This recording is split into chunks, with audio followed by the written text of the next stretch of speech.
One of the most important functions of our kidneys is to filter out excess phosphorus from our bloodstream. And so when our kidney function declines, phosphorus can build up in our bodies and cause something called metastatic calcification, where your heart valves and muscles and other parts of your body can build up calcium deposits, and eventually result in skin necrosis, gangrene, amputations, all sorts of bad stuff. So if a person has diminished kidney function, their doctor will likely put them on a low-phosphate diet, which is tough, because basically everything with protein has phosphorus.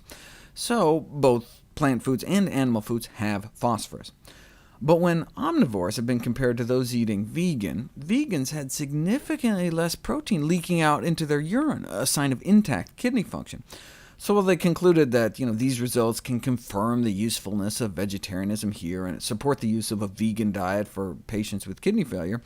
Maybe it was just because the omnivores were getting a higher protein load, and we know that lower protein diets appear to delay the progression of kidney failure.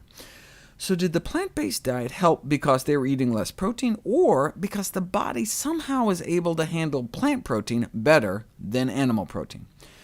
Now, to figure that out, you'd have to split people into two groups, half on a vegetarian diet, half not, with the critical caveat to make sure both groups eat the exact same amount of protein and the exact same amount of phosphorus.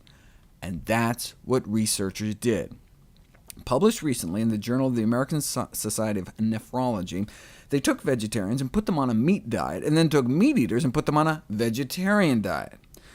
Even though phosphorus and protein intake were kept the same in both diet groups, here's the level of phosphorus stuck in the bloodstream of those on the meat diet compared to those on the veg diet. So there's just something about plant foods that enables our bodies to better handle their phosphorus content. Same amount of phosphorus, but plant phosphorus appears easier to cleanse away from our body. Positive results have been seen even with semi-vegetarian diets. But the reason the new study observed more dramatic differences after only 1 week was perhaps because the pure vegetarian diets used in this study. Taken together, a vegetarian-based diet may be beneficial for the control of phosphorus balance in patients with chronic kidney disease.